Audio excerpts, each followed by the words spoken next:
is it okay if I speak English? Kasi medyo malupit yung Tagalog ko. So, actually, I wasn't a fan of basketball at all until I met your Kuya Ryan. Yun, funny story, wala lang, we met, and then even my mom noticed, like, kahit nasa bahay ako, nanonood ako ng games ng Rainier Shine. She asked me, oh, bakit bigla nanonood ka ng basketball?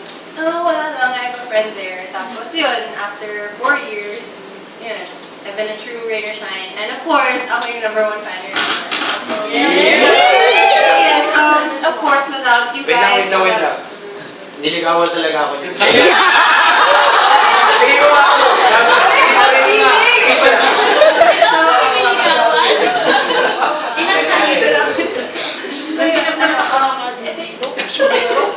If it wasn't for you guys, you know, the fans, the true supporters, wala si Ryan, wala yung team. So, thank you for supporting them all the way.